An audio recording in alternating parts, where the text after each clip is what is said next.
Berakhirnya pandemi COVID-19 menjadi salah satu titik cerah bagi kebangkitan perekonomian Indonesia dan juga dunia. Meski demikian, perang antara Rusia dan juga Ukraina masih menjadi momok tersendiri bagi pemulihan ekonomi global.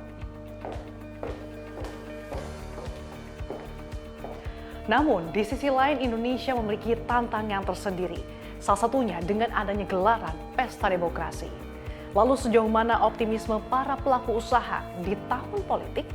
Dan bagaimana pula minat para pelaku usaha di masa transisi ini? Inilah program khusus Economic Update 2023, Building Optimism for Stronger Recovery, bersama saya, Andi Shalini. Dan untuk membahasnya, saat ini saya sudah bersama dengan perempuan pertama yang dipercaya sebagai nahkoda Apindo, Ibu Sinta Kamdhani. Halo Bu Sinta, apa kabarnya? Baik, apa kabar? Baik Bu Sinta, terima kasih sudah meluangkan waktunya untuk CNBC Indonesia. Sebelumnya kami ingin mengucapkan selamat ya Bu, sudah dipercaya menjadi Ketua Umum Apindo. Artinya Anda akan menjabat hingga tahun 2028 ya Bu? Ya, terima kasih. Mohon dukungannya selalu. Iya Bu Sinta, ini cukup menarik Ibu.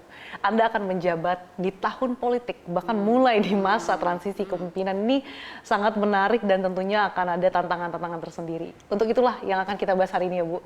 Tapi sebelumnya kita ingin mengetahui seperti apa sih Bu perspektif Ibu Sinta, utamanya para pelaku usaha, menyikapi kondisi perekonomian saat ini yang masih diliputi ketidakpastian dan juga di era suku bunga tinggi. Jelas tadi kata ketidakpastian itu masih menyelimuti ya suasana yang saat ini kita hadapi semua di pengusaha di Indonesia. Tapi kita juga mesti melihat apa yang terjadi selama ini dalam beberapa tahun terakhir. Jadi walaupun dengan kondisi global yang sangat tidak menentu dan juga malahan cenderung masuki masa krisis global ya, krisis ekonomi. Tapi Indonesia sendiri sebenarnya kalau kita lihat dari pertumbuhan ekonominya masih sangat baik ya. Malahan tahun 2022 kemarin kan sampai 5,3%, luar biasa gitu. Jauh di atas banyak dari rata-rata ekonomi global, pertumbuhan ekonomi global. Jadi untuk itu saya pikir walaupun kondisi yang tidak menentu ini, tapi kondisi di Indonesia sendiri kalau lihat dari angka-angkanya ini masih menunjukkan hal yang positif. Cukup solid ya. Dan kita juga melihat dari pengendalian inflasi ya juga masih sangat baik. Kemudian kita juga melihat daripada indeks, ini PMI baru keluar ya. Iya. Jadi PMI manufaktur walaupun bulan lalu ada penurunan, tapi bulan ini naik lagi gitu dan ekspansif. Jadi berarti sangat baik, termasuk juga indeks kepercayaan konsumen. Gitu. Jadi itu indikator-indikator yang kami melihat. Jadi secara makro ekonomi, secara prudensial ini masih dianggap baik gitu. Nah memang yang mungkin lebih menguatkan adalah situasi di lapangan secara real sektor gitu. Ini yang mungkin harus menjadi perhatian kita. Tantangan-tantangan yang kita hadapi bukan hanya karena kita masuk ke tahun politik, tapi lebih dalam kondisi-kondisi ekonomi global yang bisa mempengaruhi kondisi di Indonesia. Nah ini mungkin beberapa hal yang harus menjadi perhatian kita. Oke, artinya di tengah ketidakpastian yang ada saat ini, tapi kalau dilihat dari segi makroekonomi Indonesia ini masih cukup, daya tahannya cukup tinggi ya Bu ya? Betul. Jadi mungkin ya kita lihat ya, jadi memang selama ini kebijakan secara fiskal maupun non fiskal yang sudah diinikan oleh pemerintah memang cukup baik, dengan juga pelebaran defisit daripada APBN. Selama masa COVID juga kita melihat bagaimana pemerintah telah mengeluarkan banyak sekali insentif yang juga membantu pelaku, itu jelas-jelas membantu. Nah pemulihan itu kan yang kita harapkan sebenarnya. Cuman ya kemudian dengan konflik yang terjadi geopolitik Rusia Ukraine kan kita itu di luar kendali kita gitu. Kemudian berdampak juga jelas kepada ekspor kita yang walaupun pasar domestik masih jauh lebih besar, tapi ekspor ini sangat terkendala. Ya. Bu Sinta, kalau dari domestik sekitar 7 bulan lagi kita akan menggelar Pesta Demokrasi.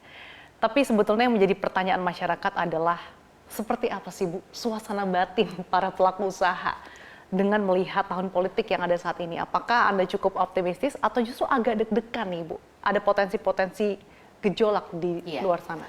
Harus diakui setiap ada pemilu apalagi kalau merubah kepemimpinan ya, bukan periode kedua ya ini kan, kepemimpinan pasti ada, kekhawatiran itu pasti ada. Kalau dibilang nggak khawatir sama sekali itu tidak mungkin, pasti kekhawatiran itu ada. Tapi jelaskan harapan pengusaha ini walaupun terjadi perubahan kepemimpinan kan tetap ada keberlanjutan gitu. Maksudnya dari segi kebijakan-kebijakan yang baik ini bisa terus dilanjutkan. Kemudian kita ada kepastian dari segi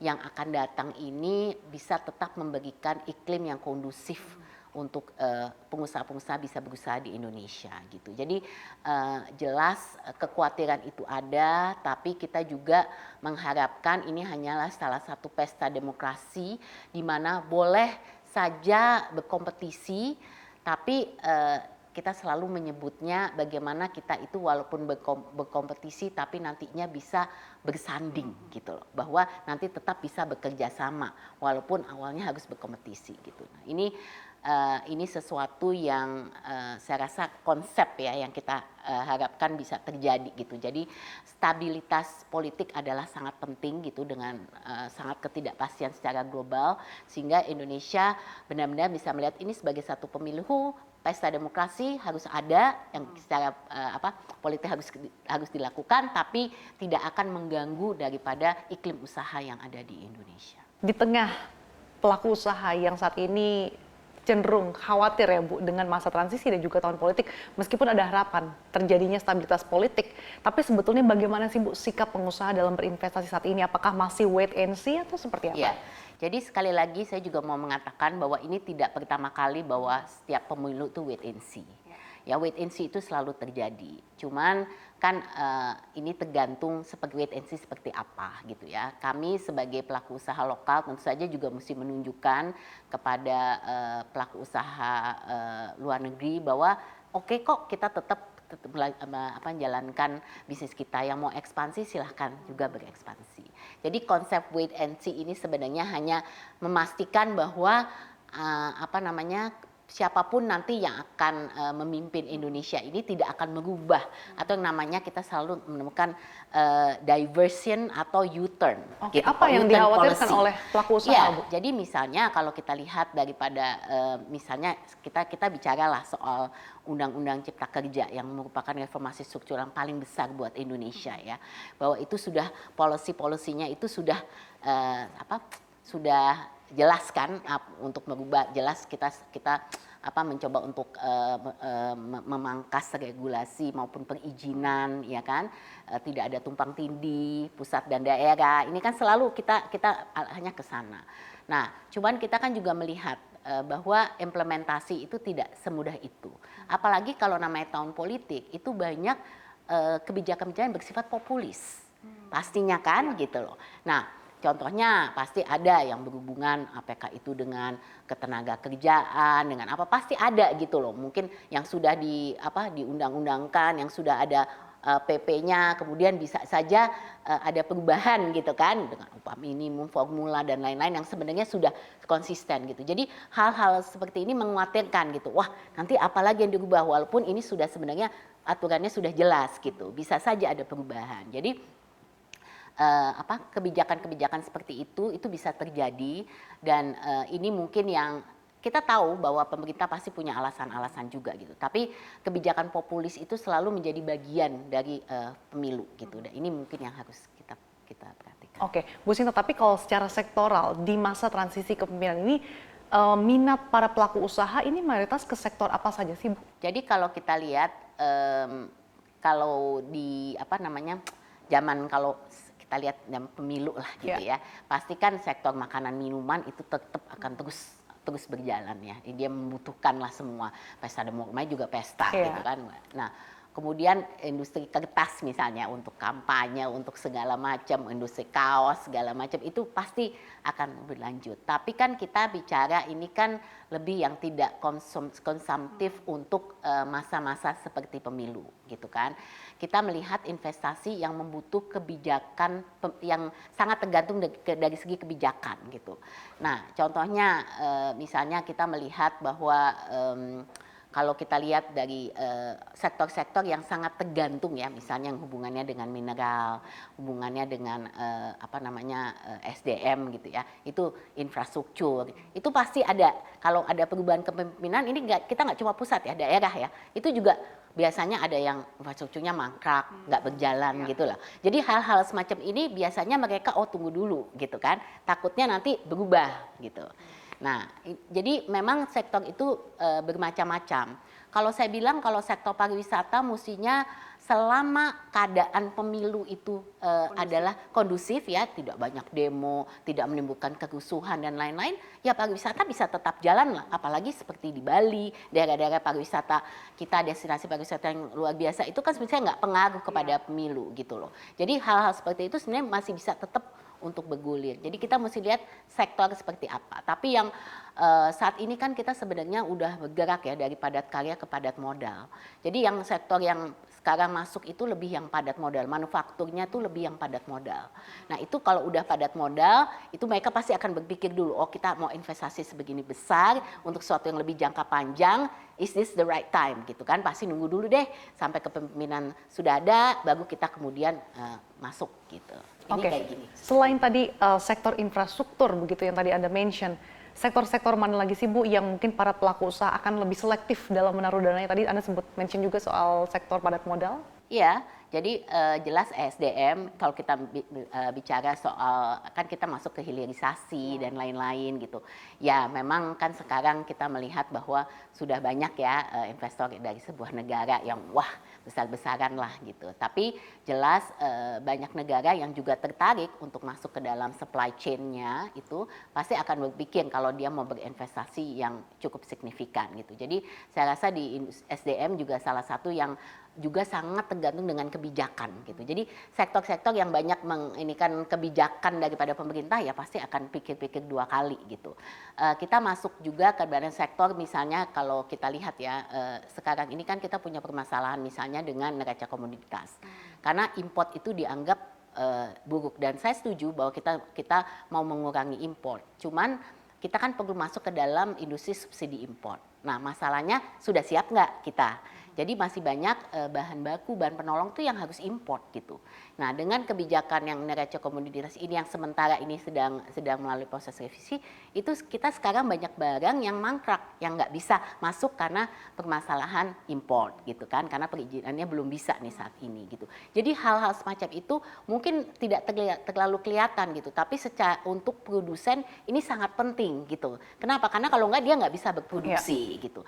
Nah ini kebijakan-kebijakan yang sangat mempengaruhi gitu. Walaupun mungkin kalau kelihatan ya dia kan tetap dari skala produksinya tetap jalan, tapi ada pasti pengaruhnya gitu. Ada yang mungkin malah mayoritas harus berhenti dulu gitu. Nah ini yang kita harus perhatikan. Apa sih Bu yang sebetulnya bisa dilakukan gitu khususnya dari para pelaku usaha supaya kita tidak terlalu bergantung pada impor? Karena tadi balik lagi kalau ada perubahan-perubahan atau kendala-kendala ini akan menjadi permasalahan yang cukup mempengaruhi lingkungan lain. Iya, jadi dari awal pemerintah saya rasa sudah tahu, makanya kepemimpinan Pak Jokowi ini sangat kenal dengan mau melakukan hilirisasi. Karena kenapa? Karena kita memang masih tergantung bahan baku kita itu masih tergantung pertama kita ekspor komoditasnya yang sangat tinggi, tapi kita tidak ada value added products. Tapi dalam sisi lain upstream kita juga masih lemah gitu.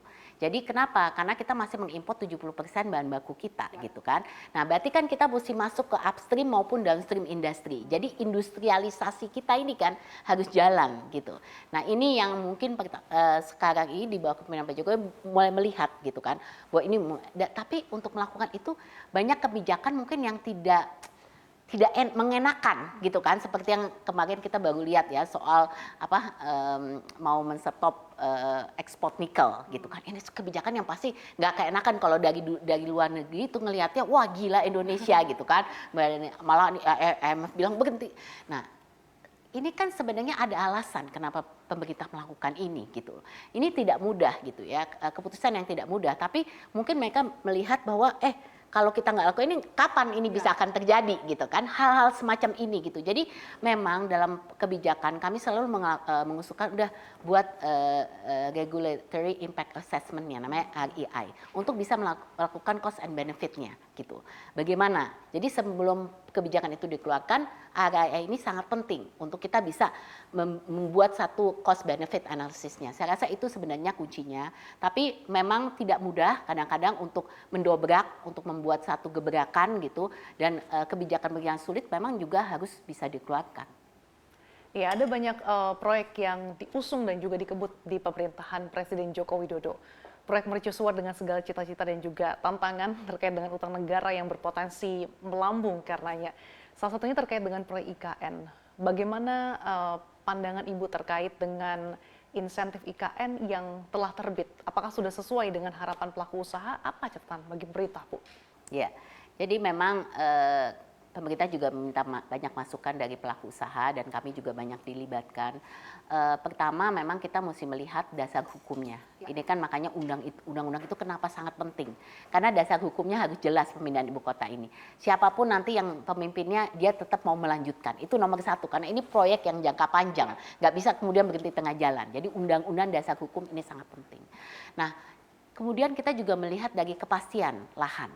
Ya kan kita waktu itu mengatakan oke, kalau kita mau investasi sana, kita mau mengembangkan, gimana kepastian lahannya, dari segi dasar hukum untuk lahannya itu jadi kepemilikannya seperti apa gitu. Nah ini juga harus kemudian yang ketiga dari segi insentif, kita memang mengatakan apa kalau kita investasi di sana, insentif seperti apa yang diberikan. Apalagi ini baru, Bu. Betul gitu. Jadi itu juga pemerintah juga mengeluarkan kan kebijakan untuk insentif yang bisa dikeluarkan. Tapi yang utama, yang penting itu demand. Kalau orang mau investasi itu harus visible, ya kan? Untuk visible itu demand-nya harus jelas. Nah, demand untuk ibu kota Nusantara IKN itu tidak bisa hanya datang dari ASN, nggak bisa. Itu harus juga demand yang kita create. Karena cuma ASN aja tidak memadai. Kalau enggak hitung-hitungannya pasti nggak akan bisa masuk. Jadi kalau kita mau bangun pembangunan untuk development IKN, infrastruktur dasar itu harus ada. Connectivity-nya itu harus ada, pasti. Itu pemerintah yang harus siapkan. Ya kan? Apakah itu jalan tol, apakah itu kemudian ada yang kita dari laut, kalau nggak salah akan dibuatkan juga gitu ya. Karena connectivity daripada ke sananya itu juga mesti menjadi perhitungan gitu. Nah, untuk kita pengembangannya, kita mesti lihat dasar lintasnya ini berapa banyak demand yang bisa di-create gitu kan. Nah, ini yang mungkin menjadi sangat penting, menjadi banyak pertanyaan. Karena hitung-hitungannya itu harus jelas. Infrastruktur dasar pemerintah. Kemudian kalau kita buat fasilitas dasar seperti rumah sakit, sudah ada Hermina mau. Pendidikan, sudah ada yang mau. Tapi kan nggak cukup, cuma 1, 2, 3 kan. Kita perlukan pengembangan sebuah kota gitu. Jadi ini yang saya rasa harus jadi dasar pemikiran yang utama.